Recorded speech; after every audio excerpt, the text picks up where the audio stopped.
الحمد لله نحمده ونستعينه ونستغفره ونعوذ بالله من شرور أنفسنا ومن سيئات أعمالنا من يهده الله فلا مضل له ومن يضلله فلا هادي له وأشهد أن لا إله إلا الله وأشهد أن محمدا عبده ورسوله أما بعد فأعوذ بالله من الشيطان الرجيم يا أيها الذين آمنوا كتب عليكم الصيام كما كتب على الذين من قبلكم لعلكم تتقون عن أبي هريرة رضي الله تعالى عنه قال قال رسول الله صلى الله عليه وسلم من صام رمضان إيمانا واحتسابا غفر له ما تقدم من ذنبه رواه البخاري। সমস্ত প্রশংসা সমস্ত গুণগান সেই মহান আল্লাহ সুবহানাহু ওয়া তাআলার জন্য। শান্তি অবতীর্ণ হোক রাসূল সাল্লাল্লাহু আলাইহি ওয়াসাল্লামের উপর। সম্মানিত মসজিদের মুসল্লিগণ, আজকে এই পবিত্র জুমায় মহান আল্লাহ রাব্বুল আলামিন আমাদেরকে মসজিদে এসে একত্রিত হয়ে সালাতুল জুমা আদায় করার তৌফিক দান করেছেন। এই জন্য আমরা আল্লাহ রাব্বুল আলামিনের প্রশংসা করি আলহামদুলিল্লাহ। সম্মানিত মসজিদের মুসল্লিগণ, আজকে আপনাদের সম্মুখে যে বিষয়টি নিয়ে আলোচনা করতে চলেছি সেই বিষয়টির নাম হচ্ছে সিয়াম, রোজা। সিয়াম এটি আরবি শব্দ সামা মাসুম বা নাফরা অংশ থেকে যার অর্থ করা হয়েছে পৃষ্ঠা 1020-এ অনুবাদ করা হয়েছে বিরত থাকা, থেমে যাওয়া। যাবতীয় অন্যায় ওয়াসিল কাজ থেকে থেমে যাওয়ার নামই হচ্ছে সিয়াম, বিরত থাকার নামই হচ্ছে সিয়াম তথা রোজা। রোজা কখন ফরজ হয়েছে এ সম্পর্কে ইমাম নববী রাহিমাহুল্লাহ আল মাজমু শারহুল মুহাজ্জাব 6 খণ্ড 250 নম্বর পৃষ্ঠার মধ্যে স্পষ্টভাবে উল্লেখ করেছেন, রোজা দ্বিতীয় হিজরিতে ফরজ হয়েছে। খ্রিস্টাব্দের 624 সালে রোজা ফরজ হয়েছে। আল্লাহ রাব্বুল আলামিন পবিত্র কোরআনের মধ্যে এ সম্পর্কে স্পষ্টভাবে বলছে। সূরা বাকারা 2 নম্বর সূরা 183 নম্বর আয়াতে আল্লাহ তাআলা বলেন, ইয়া আইয়ুহাল্লাযীনা আমানু, হে ঈমানদারগণ, কুতিবা আলাইকুমুস সিয়াম, তোমাদের উপর রোজাকে ফরজ করা হয়েছে। কামা কুতিবা আলাল্লাযীনা মিন ক্বাবলিকুম, যেমন ভাবে তোমাদের পূর্ববর্তী মানুষদের উপর রোজাকে ফরজ করা হয়েছিল, ঠিক অনুরূপ তোমাদের উপরে রোজাকে ফরজ করা হয়েছে। লাআল্লাকুম তাত্তাকুন, যাতে করে তোমরা মুত্তাকি হতে পারো, যাতে করে তোমরা ঈমানদার হতে পারো, যাতে করে তোমরা আল্লাহর হতে পারো। অত্র আয়াতে কয়েকটি বিষয় উল্লেখযোগ্য যে ঈমানদারের উপরেই রোজাকে ফরজ করা হয়েছে, সাধারণ মানুষের উপর নয়। তোমরা আল্লাহ সুবহানাহু ওয়া তাআলা শর্ত দিয়েছেন, ইয়া আইয়ুহাল্লাযীনা আমানু, হে ঈমানদারগণ, কুতিবা আলাইকুমুস সিয়াম, তোমাদের উপর রোজাকে ফরজ করা হয়েছে। তার মানে ঈমানদারদের উপরেই রোজাকে ফরজ করা হয়েছে। 2 নম্বর, আমাদের আগে যেই সকল উম্মত এসেছে, যেই সকল মানুষ এসেছে, এক কথাই নবী সাল্লাল্লাহু আলাইহি সাল্লামের পূর্বে যত নবী রাসূল এসেছে সমস্ত নবী রাসূলের উপরে রোজা ফরজ ছিল, কিন্তু তাদের উপর রোজা কেমন ফরজ ছিল? আমরা যেমন একটা মাস আমাদের উপর ফরজ করা হয়েছে, কিন্তু পূর্ববর্তী নবীদের উপর এমন রোজা ফরজ ছিল না। কেমন রোজা করেছিল? পূর্ববর্তী নবীদের উপর আশীর্বাদ রোজা করেছিলেন। আমরা যেমন এক মাস রোজা করছি, এমন রোজা তারা করতো না, তাদের উপর এমন রোজা ফরজ হয়নি, তারা আশীর্বাদ রোজা রাখতো, আশীর্বাদ রোজা তাদের উপর ফরজ করা হয়েছে। তারপরে আল্লাহ সুবহানাহু ওয়া তাআলা বলেন লাআল্লাকুম তাত্তাকুন, যাতে তোমরা মুত্তাকি হতে পারো, ঈমানদার হতে পারো। এই জন্য আল্লাহ সুবহানাহু ওয়া তাআলা রোজাকে ফরজ করেছে। সম্মানিত সুধীবৃন্দ, এখন প্রশ্ন জানছে যে যারা শুধুমাত্র রমাদান মাসে রোজা রাখছে কিন্তু নামাজ কায়েম করে না, নামাজ পড়ে না, এদের রোজা হবে? এ সম্পর্কে হাফিজ ইমরান আইয়ুব লাহোরী তেনার একটা রিসালা রয়েছে, কিতাবুস সিয়াম, পৃষ্ঠা নম্বর 29 থেকে 30 নম্বর পৃষ্ঠাতে স্পষ্টভাবে উল্লেখ করেছেন যে যারা শুধুমাত্র রমাদান মাসেই রোজা রাখে কিন্তু নামাজ পড়ে না, এদের রোজা সঠিক হবে না, এদের রোজা গ্রহণযোগ্যই হবে না। আরেকটা বিষয়, যারা রমাদান মাসে রোজা রাখছে আর রমাদান মাসেই নামাজ পড়ছে, অন্য কোনো মাসে নামাজ পড়ে না, এদের কি রোজা হবে? এ সম্পর্কে সৌদির ফতোয়া বোর্ড যেটা রয়েছে, সৌদির ফতোয়া হচ্ছে ফতোয়া লাজনা দায়মা 10 খন্ড 140 পৃষ্ঠার মধ্যে সৌদির সমস্ত মুফতিগণ একমত, তারা স্পষ্টভাবে বলছে যে যারা শুধুমাত্র রমাদান মাসেই রোজা রাখে এবং রমাদান মাসেই নামাজ পড়ে আর অন্য কোনো মাসে নামাজ পড়ে না, এদের রোজা গ্রহণযোগ্য হবে না। এরা আল্লাহ সুবহানাহু ওয়া তাআলাকে ধোঁকা দিচ্ছে। তার মানে বোঝা যাচ্ছে যারা শুধুমাত্র রমাদান মাসেই রোজা রাখছে আর অন্য কোনো মাসে নামাজ পড়ে না, রমাদান মাসেই নামাজ পড়ছে আর অন্য কোনো মাসে নামাজ পড়ে না, এদের নামাজ এবং রোজা এভাবেই বাতিল হয়ে যাবে, সব কিছুই নষ্ট হয়ে যাবে। সম্মানিত সুধীবৃন্দ, এবার আসুন রোজার ফজিলত নিয়ে কিছু আলোচনা করি, যেহেতু আমাদের সামনে রোজা চলে আসছে। এ সম্পর্কে সহিহ বুখারীর হাদিস নম্বর 2009 এবং 2014 আবু হুরায়রা রাদিয়াল্লাহু তাআলা আনহু বলেন, নবী করিম সাল্লাল্লাহু আলাইহি ওয়াসাল্লাম বলেছেন, মান সামা রমাদান ঈমানান ওয়া ইহতিসাবান গুফিরা লাহু মা তাকদ্দামা মিন যামবি, যেই ব্যক্তি রমাদান মাসে নেকির আশায় ঈমান সহকারে একটি রোজা রাখবে, আল্লাহ সুবহানাহু ওয়া তাআলা তার অতীতের সব গুনাহগুলোকে ক্ষমা করে দেবেন। সুবহানাল্লাহ, এখানে সাবা শব্দ এসেছে, মানে এক বচন। আর যেই ব্যক্তি আল্লাহ সুবহানাহু ওয়া তাআলাকে সন্তুষ্ট করার জন্য একটি রোজা রাখবে, তার সব গুনাহগুলোকে ক্ষমা করে দেবেন।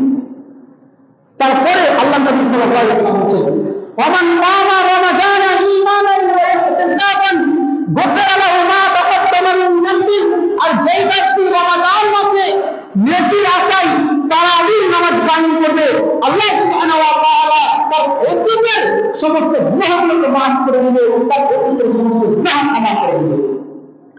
আজকে আমরা তারাবি করছি না, আজকে আমরা তাড়াতাড়ি করছি। তারাবির নাম পরিবর্তন করে এখন তারাবি রাখা হবে, কেন? মনে হচ্ছে তারাবি আমরা 5G তারাবি করছি। তারাবি একটি আরবি শব্দ, এর অর্থ হচ্ছে আরাম করা, বিশ্রাম নেওয়া। প্রতি 4 রাকাতের পরে কিছুক্ষণ বিশ্রাম নেওয়াকে বলা হয় তারাবি। তো যেই ব্যক্তি ধৈর্য সহকারে নেকির আশায়, ঈমান সহকারে নেকির আশায় তারাবি সালাত কায়েম করবে, আল্লাহ সুবহানাহু ওয়া তাআলা তার অতীতের সকল গুনাহগুলোকে ক্ষমা করে দেবেন। তারপরে নবী করিম সাল্লাল্লাহু আলাইহি ওয়াসাল্লাম বলেন, ওয়ামান কামা লাইলাতুল কদরি ঈমানান ওয়া ইহতিসাবান গুফিরা লাহু মা তাকদ্দামা মিন যামবি, আর যেই ব্যক্তি ঈমান সহকারে নেকির আশায় লাইলাতুল কদর জাগরণ করবে, আল্লাহ সুবহানাহু ওয়া তাআলা তার অতীতের সকল গুনাহকে ক্ষমা করে দিবেন। এই হচ্ছে রোজা রাখার ফজিলত। আপনি রোজা রাখছেন, সমস্ত গুনাহ আপনার ক্ষমা, আপনি সিয়াম পালন করছেন, সমস্ত গুনাহ ক্ষমা হয়ে যাবে। কেন ক্ষমা হবে? আরেকটা হাদিস সুনান তিরমিজি হাদিস নম্বর 682, হাদিসের সনদে একজন রাবী রয়েছে আমাস মুতাল্লিস রাবী তাদরিস করেছে হাদিসটি তার কারণে জয়ীফ, কিন্তু এই হাদিসের শাহিদ রয়েছে সহিহ বুখারীর মধ্যে হাদিস নম্বর 1898 এবং 99 নম্বর হাদিস রয়েছে। আল্লাহ নবী সাল্লাল্লাহু আলাইহি ওয়াসাল্লাম বলেছেন, ইদা কানা আউয়ালু লাইলাতিন মিন ইদা কানা আউয়ালু শাহরুল রমাদান, যখন তোমাদের কাছে রমাদান মাস আসে, যখন তোমাদের কাছে রমাদান মাস এসে উপস্থিত হয়ে যায়, সিলসিলাতুশ শায়াতিন, তখন শয়তানকে বন্ধ করে দেওয়া হয়, শয়তানকে ভেঙে দেওয়া হয়। ওয়া মারাদাতুল জিন্নি, এবং জিনকে ভেঙে দেওয়া হয়। ওয়া হুরিয়াত আবওয়াবুন নার, এবং জাহান্নামের দরজাকে বন্ধ করে দেওয়া হয়। আবওয়াব শব্দ এসেছে মানে জাহান্নামের যতগুলো দরজা আছে সমস্ত দরজাকে বন্ধ করে দেওয়া হয়। আবওয়াব শব্দটি হচ্ছে বহুবচন, আর এর এক বচন হচ্ছে আবওয়াব, আর বহুবচন হচ্ছে আবওয়াব, মানে জাহান্নামের যতগুলো দরজা আছে সমস্ত দরজাকে বন্ধ করে দেওয়া হয়। ফালাম ইফতাহ মিনহা বাবুন, অতঃপর জাহান্নামের একটা দরজাকে খুলে রাখা হয় না, সমস্ত দরজাকে বন্ধ করে দেওয়া হয়। ফুতিহাত আবওয়াবুল জান্নাহ, এবং জান্নাতের দরজাকে খুলে দেওয়া হয়। ফালাম ইউগলাক মিনহা বাবুন, আর জান্নাতের একটা দরজাকে বন্ধ করা হয় না, জাহান্নামের প্রত্যেকটা দরজাকে খুলে দেওয়া হয়। তারপরে নবী করিম সাল্লাল্লাহু আলাইহি ওয়াসাল্লাম বলেছেন, ওয়া ইউনাদিল মুনাদি, একজন আকাশ থেকে আহ্বানকারী আহ্বান করতে পারে, একজন আকাশ থেকে আহ্বানকারী আহ্বান করে বলে, হে দুনিয়ার মানুষগুলো শুনো, ইয়া বাকিয়াল খায়র আকবিল, হে দুনিয়ার মানুষগুলো শুনো, যারা তোমরা নেকির কাছে অগ্রগামী, তোমরা এই মাসে নেকি করে যাও। ইয়া বাকিয়াশ শাররি আকফির, হে গুনাহগার ব্যক্তি, যারা তোমরা 11 মাস গুনাহ করেছে, এই মাসে তোমরা থেমে যাও, এই মাসে তোমরা গুনাহ করো না, এই মাসে তোমরা নেকি করতে থাকো। কেন? ওয়াল্লাহি মুতাফাউনান নার, এই মাসে আল্লাহ সুবহানাহু ওয়া তাআলা অধিকাংশ মানুষকে জাহান্নামের আগুন থেকে পরিত্রাণ দান করে। ওয়া যালিকা কুল্লু লাইলা, আর এটা প্রত্যেক রাতেই হয়ে থাকে। তার মানে বুঝে যাচ্ছে যে ব্যক্তি আল্লাহ সুবহানাহু ওয়া তাআলাকে সন্তুষ্ট করার জন্য রোজা রাখবে, আল্লাহ সুবহানাহু ওয়া তাআলা ওই ব্যক্তিকে আর জাহান্নামে প্রবেশ করাবে না।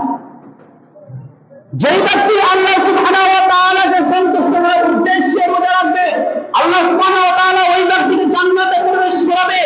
যেমন সহিহ বুখারী হাদিস নম্বর 1896 নম্বর হাদিসে হাদিস বর্ণিত হয়েছে, সাহাবী সাহাব রাদিয়াল্লাহু তাআলা আনহু বলেন, নবী করিম সাল্লাল্লাহু আলাইহি ওয়াসাল্লাম বলেছেন, ইন্না ফিল জান্নাতি বাবান, নিশ্চয় জান্নাতে একটি দরজা রয়েছে, ইউকাল্লাহু রাইয়ান, যেই দরজাটিকে রাইয়ান বলা হয়। জান্নাতে একটা দরজা রয়েছে, যেই দরজাটাকে রাইয়ান বলা হয়। ইয়াদখুলু মিনহু সাইয়ুনা ইয়াওমাল কিয়ামা, কিয়ামতের দিন ওই জান্নাতে শুধুমাত্র রোজাদার ব্যক্তি প্রবেশ করতে পারবে, আর অন্য কেউ প্রবেশ করতে পারবে না। যখন রোজাদার ব্যক্তি যখন রোজাদার ব্যক্তি জান্নাতে প্রবেশ করবে, তখন জান্নাতকে বন্ধ করে দেওয়া হবে, আর অন্য কেউ জান্নাতে প্রবেশ করতে পারবে না। সুবহানাল্লাহ, মানে রোজাদার ব্যক্তির ফজিলত হচ্ছে এটা। আরেকটা হাদিস বর্ণিত হয়েছে মুসনাদে আহমদ হাদিস নাম্বার 9225 নম্বর হাদিস, হাদিসের সনদ দুর্বল, কিন্তু হাদিসের সনদে ইবনুল্লাহ হিয়া রয়েছে, তিনি দুর্বল ভাবেন, কিন্তু এই হাদিসের শাহিদ থাকার কারণে হাদিসটি বর্ণিত। হাদিসটি কি? আল্লাহ নবী সাল্লাল্লাহু আলাইহি ওয়াসাল্লাম বলেছেন, আসিয়ামু জুন্নাতুন, রোজা হচ্ছে জাহান্নাম থেকে বাঁচার ঢাল। ওয়া হিসুন হাসিরুন মিনান নার, যা দ্বারা বান্দাকে জাহান্নাম থেকে বাঁচিয়ে নেওয়া হয়।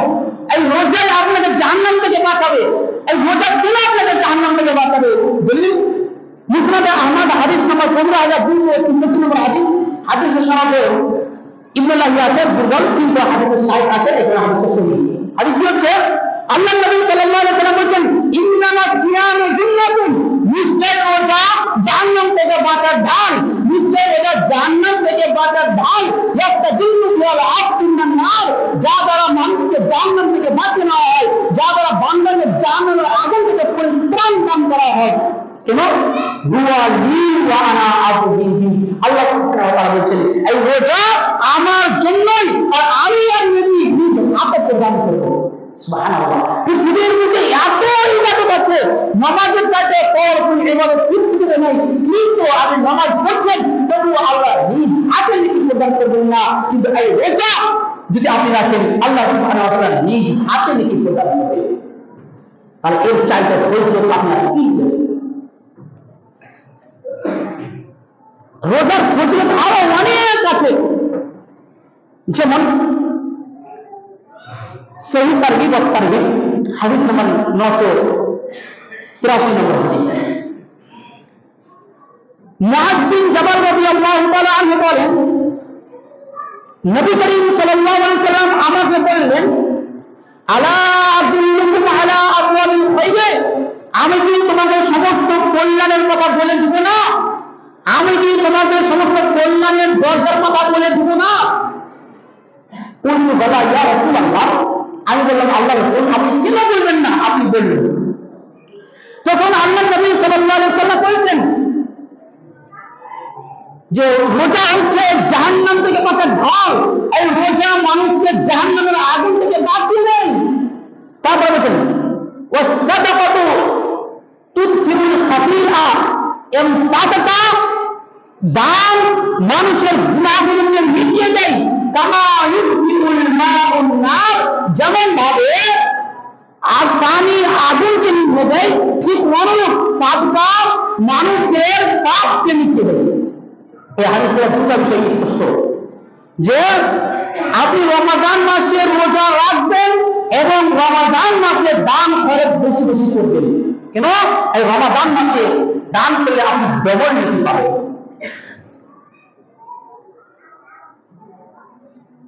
রোজা হচ্ছে পাওয়ারফুল ইবাদত, এর চাইতে পাওয়ারফুল ইবাদত নেই। কেন? আবু উমামা বাহিনী রাদিয়াল্লাহু তাআলা আনহু বলেন, সহিহ তারগিব ওয়াত তারহিব হাদিস নম্বর 986 নম্বর হাদিস এবং সুনান নাসাই হাদিস প্রত্যেকটা 2, অর্থাৎ 2222 নম্বর হাদিস। আল্লাহ নবী সাল্লাল্লাহু আলাইহি ওয়াসাল্লাম কে আবু উমামা বাহিনী রাদিয়াল্লাহু তাআলা বলেন, আল্লাহ রাসূল আপনি আমাকে এমন আমলের কথা বলুন যে আমলটি করলে আমি সরাসরি জান্নাতে প্রবেশ করব। তখন আল্লাহ নবী সাল্লাল্লাহু আলাইহি ওয়াসাল্লাম বলেন, আলাইকা বিসসাম, তুমি রোজা রাখো, ফাইন্নাহু লা ইউযিলা লাহু, রোজার সমপর্যন্ত কোনো ইবাদত নেই, এই রোজাই তোমাকে জান্নাতে প্রবেশ করাবে। তারপরে বোঝা যাচ্ছে রোজা এমন এক ইবাদত যে এই রোজাই মানুষকে জান্নাতে প্রবেশ করাবে। আর কি প্রমাণ?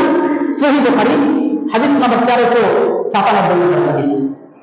আবু হুরায়রা রাদিয়াল্লাহু তাআলা আনহু বলেন, একজন বিদ্রোহী ব্যক্তি, একজন গ্রাম্য ব্যক্তি নবী সাল্লাল্লাহু আলাইহি ওয়াসাল্লামের নিকটে এসে বলছেন, আল্লাহর রাসূল দিল্লানি আলা আমালিন ইদা আমিলু দাখালতুল জান্নাহ, আপনি আমাকে এমন আমলের কথা বলুন যে আমলটি করলে আমি সরাসরি জান্নাতে প্রবেশ করব। তখন আল্লাহ নবী সাল্লাল্লাহু আলাইহি ওয়াসাল্লাম বলেছেন, তাআবুদুল্লাহ, তুমি আল্লাহ তাআলার ইবাদত করবে। নাম্বার 2, লা তুশরিকু বিল্লাহি শাইআ, তার সাথে কোনো কিছুকে শরীক করবে না, তুমি আল্লাহ সুবহানাহু ওয়া তাআলার সাথে শিরক করবে না। নাম্বার 3, নবী করিম সাল্লাল্লাহু আলাইহি ওয়াসাল্লাম বলেন, ওয়া তুকিমুস সালাতাল মাকতুবা, তুমি ফরজ নামাজ আদায় করবে, তুমি ফরজ নামাজ পড়বে। নাম্বার 4, ওয়া তুআদ্দি যাকাতাল মাফরুজা, তুমি ফরজ যাকাত প্রদান করবে, তুমি ফরজ যাকাত দিবে। নাম্বার 5, ওয়া তাসুমু রমাদান, তুমি রমাদান মাসে রোজা রাখবে। এই 5টি তোমাকে কাজ করতে হবে।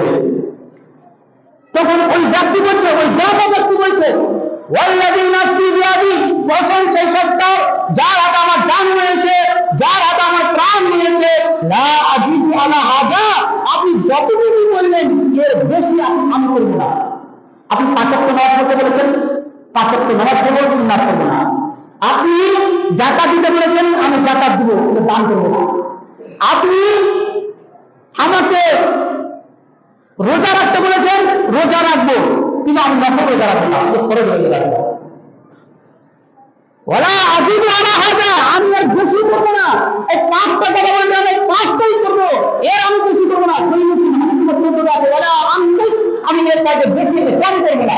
আপনি যতটুকু বলেছেন আমি এর ওপরে সীমাবদ্ধ থাকবো, এর কমও করব না, এর বেশিও করব না। ফালাম্মা আল্লাহ, যখন ওই ব্যক্তি বাড়ি যেতে আরম্ভ করল, তো নবী করিম সাল্লাল্লাহু আলাইহি ওয়াসাল্লাম বলেন, মান সাররাহু আয়ানজুরা ইলা রাজুলিন মিন আহলিল জান্নাহ, সঙ্গে সঙ্গে তোমরা কি জান্নাতি ব্যক্তি দেখতে চাও, ফালয়ানজুর ইলা হাযা, এই যে একে দেখেন আপনি জান্নাতি ব্যক্তি। 5টা ইবাদতের মধ্যে কিন্তু রোজাও আছে। তার মানে বোঝা যাচ্ছে রোজা এমন পাওয়ারফুল ইবাদত যে এই রোজা মানুষকে জান্নাতে নিয়ে যাবে। সম্মানিত সুধীবৃন্দ, এবার আসুন, যারা রমাদান মাস পেল আর রমাদান মাস পাওয়ার পরে কিন্তু নিজের পাপগুলোকে ধুয়ে মুছে পরিষ্কার করতে পারলো না, এই ব্যক্তি সবচেয়ে হতভাগা ব্যক্তি, এই ব্যক্তি হচ্ছে সবচেয়ে ক্ষতিগ্রস্ত ব্যক্তি। যেমন সহিহ ইবনে হিব্বান, সহিহ ইবনে খুজাইমা হাদিস নাম্বার 1888 নম্বর হাদিস, এবং সেই তারিখে হাদিস বর্ণিত হয়েছে। আবু হুরায়রা রাদিয়াল্লাহু তাআলা আনহু বলেন যে নবী করিম সাল্লাল্লাহু আলাইহি ওয়াসাল্লাম সাঈদাল মিম্বার, একদা মিম্বারে উঠলেন। এরকম মিম্বার আছে, আল্লাহ নবী সাল্লাল্লাহু আলাইহি ওয়াসাল্লাম মিম্বারে উঠলেন এবং আল্লাহ নবী সাল্লাল্লাহু আলাইহি ওয়াসাল্লাম মিম্বারে উঠে 3বার আমিন বললেন। ইয়া রাসূলুল্লাহ, সাহাবায়ে বললেন, আল্লাহ রাসূল আপনি 3বার আমিন কেন বললেন? যখন আপনি মিম্বারে উঠলেন তখন 3বার আমিন কেন বললেন? তখন আল্লাহ নবী সাল্লাল্লাহু আলাইহি ওয়াসাল্লাম বলেছেন যে আমার কাছে জিবরাইল আলাইহিস সালাম এই মাত্র এসেছেন এবং জিবরাইল আলাইহিস সালাম আমাকে বললেন, যারা রমাদান মাস পেল ফালাম ইউফার, আর রমাদান মাস পাওয়ার পরে কিন্তু নিজের পাপগুলোকে ধুয়ে মুছে পরিষ্কার করতে পারলো না, এই ব্যক্তি হচ্ছে ক্ষতিগ্রস্ত ব্যক্তি, এই ব্যক্তি দাখালান না, এই ব্যক্তি জাহান্নামে প্রবেশ করবে। অতএব রমাদান মাস সামনে আসছেন, রমাদান মাসের পাপগুলোকে ধুয়ে মুছে পরিষ্কার করার চেষ্টা করবেন। 11টি মাস আপনি যত পাপ করেছেন এই মাসে আপনি তওবা বেশি করুন। রমাদান মাসে আল্লাহ সুবহানাহু ওয়া তাআলাকে ক্ষমা বেশি চাইবেন, কেন রমাদান মাসেই আল্লাহ সুবহানাহু ওয়া তাআলা মানুষকে বেশি ক্ষমা প্রদান করে। অতএব রমাদান মাসে আল্লাহ সুবহানাহু ওয়া তাআলাকে ক্ষমা বেশি চাইবেন। সম্মানিত সুধীবৃন্দ, এবার আলোচনা করব যারা রমাদান মাস পেল কিন্তু ক্ষমতা থাকার পরেও রোজা রাখলো না, তাদের শাস্তি কেমন রয়েছে। একটা হাদিস বললে যথেষ্ট, হাদিসটা যারা রোজা রাখছে তাদের ব্যাপারে কিন্তু তাদের প্রফিট হয়ে যাবে। যেমন হাদিসটা রয়েছে সহিহ ইবনে হিব্বান, হাদিস নাম্বার 3019 নম্বর হাদিস। আবু উমামা বাহিলী রাদিয়াল্লাহু তাআলা আনহু বলেন, আমি নবী করিম সাল্লাল্লাহু আলাইহি ওয়াসাল্লামকে বলতে শুনেছি, আল্লাহ নবী সাল্লাল্লাহু আলাইহি ওয়াসাল্লাম একদা বললেন যে বাইনা আনা নাইম, একদা আমি শুয়ে আছি, ফাতা আমি রাজুলানি, দুইজন ব্যক্তি আমার নিকটে আসলেন, ফাআখাযাত জাবঈ, তারা দুইজন আমার বাহু ধরলেন। আল্লাহ বলছেন আমি শুয়ে আছি আর দুইজন ব্যক্তি আসলেন আর দুইজন আমার বাহু ধরলেন, আর তারা দুইজন আমাকে ফাআতায়া বি, তারা দুইজন আমাকে নিয়ে যেতে লাগলেন। তারা দুইজন আমাকে একটা পাহাড়ের কাছে নিয়ে গেলেন। তারপর দুইজন আমাকে বলছেন তারা দুইজন বলছেন আপনি পাহাড়ের উপর উঠতে থাকুন, আমি পাহাড়ের উপর উঠুন। তখন আল্লাহ নবী সাল্লাল্লাহু আলাইহি ওয়াসাল্লাম বলছেন আমি পাহাড়ের উপর উঠে গেলাম। পাহাড়ের উপর আমি উঠে পড়লাম। পাহাড়ের উপর উঠে বিসাউতিন শাদীদিন, একটা কঠোর শব্দ শুনতে পেল। আল্লাহ বলছেন আমি পাহাড়ের উপর উঠছি, একটা কঠোর শব্দ শুনতে পাচ্ছি। তখন আল্লাহ নবী সাল্লাল্লাহু আলাইহি ওয়াসাল্লাম বলছেন এই ব্যক্তি কে? ওই যে আমরা পাহাড়ের উপর দেখতে পাচ্ছি কঠোর শাস্তি প্রদান করা হচ্ছে, মানে তাদের মানে একটা লোহার শিকল দ্বারা মুখকে ফেলে দেওয়া হচ্ছে। মানে এই দিক দিয়ে মানে পাচ্ছে, ডান দিক দিয়ে বেরোচ্ছে, ডান দিক ফেলে দিচ্ছে, বাম দিক ঠিক হয়ে যাচ্ছে, বাম দিক পাচ্ছে, ডান দিক ঠিক হয়ে যাচ্ছে। আর মুখ দিয়ে তাদের রক্ত পড়তেই থাকছে, রক্ত প্রবাহিত হতেই থাকছে। আল্লাহ বলেছেন এইবার দিকে তখন ওই দুইজন ব্যক্তি মানে বলছেন হাদিস বিরাট লম্বা, কিন্তু সার সংক্ষেপ বলছি। তখন ওই দুইজন ব্যক্তি বলছেন আল্লাহ রাসূল আল্লাযীনা ইফতিরুনা ক্বাবলা তাহিল্লাতি সাওমিহিম, এরা হচ্ছে সেই সমস্ত ব্যক্তি যারা সময় হওয়ার পূর্বে ইফতার করে দিত, সময় হওয়ার আগে ইফতার করে নিয়েছে, এরা হচ্ছে সেই ব্যক্তি, তাদেরকে আমি শাস্তি প্রদান করা হচ্ছে। তাহলে এই হাদিস থেকে কয়েকটা মাসলা ক্লিয়ার হচ্ছে যে একজন ব্যক্তি রোজা রাখছে কিন্তু সময় হওয়ার 2-4 মিনিট আগেই ইফতার করে নিচ্ছে, রোজা খুলে দিচ্ছে, এই ব্যক্তিকে যদি এমন শাস্তি প্রদান করা হয় তাহলে যে ব্যক্তি রমজান মাসে রোজাই রাখছে না, দিন রাত খাওয়া দাওয়া করছে, এই ব্যক্তির শাস্তি কেমন হতে পারে আপনি নিজেই ভাবুন করুন। একজন ব্যক্তি রোজা রাখছে তারপরেও ওই ব্যক্তিকে এমন শাস্তি প্রদান করা হচ্ছে, তাহলে আপনি কি ছাড় পাবেন? জি না, আপনিও ছাড় পাবেন না, আপনাকেও এমন শাস্তি প্রদান করা হবে, আপনাদের কঠিন শাস্তি দেওয়া হবে। সম্মানিত সুধীবৃন্দ, আমাদের সামনে রমাদান মাস আসছে। রমাদান মাসে কয়েকটা আমাদের করণীয় রয়েছে, অনেকগুলো করণীয় রয়েছে। তার মধ্যে 1 নম্বর করণীয় হচ্ছে যে রমাদান মাসে আপনি যখন রোজা রাখবেন তখন সর্বপ্রথম আপনি নিয়ত করবেন, কেন নিয়ত ছাড়া কিন্তু রোজা হবে না। সহিহ বুখারী হাদিস নম্বর 1, ইন্নামাল আমালু বিন্নিয়াত, মানুষের আমল নির্ভর করে নিয়তের উপর। যদি আপনার নিয়তই সঠিক না হয় তাহলে আপনার রোজা হবে না, রোজা বাতিল হয়ে যাবে, রোজা নষ্ট হয়ে যাবে। তারপরে আপনার আযানের পূর্বেই, ফজরের আযানের পূর্বেই সাহারি খাবেন। এখন দেখতে পাচ্ছেন যে আযান হচ্ছে আর এমন অবস্থায় আপনার খানা বাকি রয়েছে, তো খানা খেয়ে নেবেন, সম্পূর্ণ খেয়ে নেবেন, কোনো সমস্যা নেই, সম্পূর্ণ খেয়ে নেবেন। তারপরে আপনি রমাদান মাসে আল্লাহ সুবহানাহু ওয়া তাআলার কাছে বেশি বেশি তওবা করবেন, রমাদান মাসে দান খয়রাত বেশি বেশি করবেন। এই হচ্ছে রমাদানের মূল বিষয়। এছাড়াও অনেক রয়েছে। আর রমাদান মাসে আপনি যাকাত দেওয়ার চেষ্টা করবেন, কেননা যাকাত যারা ধনী তাদের উপর যাকাত ফরজ করা হয়েছে, তবে যদি যাকাত না দেন তাহলে মানে আপনাকে জাহান্নামে নিক্ষেপ করা হবে।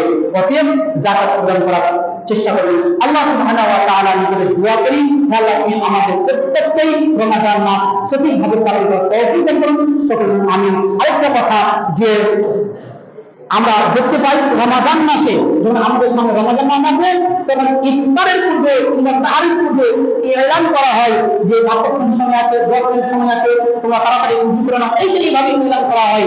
এই সম্পর্কে ইমাম ইবনে হাজার আসকালানী রাহিমাহুল্লাহ ফাতহুল বারী সহিহ বুখারী শরহ ফাতহুল বারী সহিহ বুখারী 631 নম্বর হাদিসের ব্যাখ্যা করতে গিয়ে হাফিজ ইবনে আলী আসকালানী রাহিমাহুল্লাহ বলেছেন যে মাইকে এলান করা এই সম্পর্কে বিদআত। অতএব এই ধরনের কাজ পরিহার করবেন। আর বিদআত করলে আপনার রোজা বাতিল হয়ে যাবে, সব ইবাদত বাতিল হয়ে যাবে, শেষে আপনাদের জাহান্নামে যেতে হবে। অতএব এলান করা থেকে বিরত থাকতে হবে আমাদেরকে। আল্লাহ সুবহানাহু ওয়া তাআলার কাছে দোয়া করি, ইয়া আল্লাহ তুমি আমাদের প্রত্যেককেই রমাদান মাসটা সঠিকভাবে পালন করার তৌফিক দান করুন। আমিন। ইয়া আল্লাহ তুমি আমাদের প্রত্যেক মা বোনদেরকে তুমি সঠিকভাবে রমাদান মাসটা পালন করার তৌফিক দান করুন। আমিন। এখান থেকে আমি আমার বক্তব্য ইতি করছি। ওয়া আখিরু দাওয়ানা আলহামদুলিল্লাহি রাব্বিল আলামিন।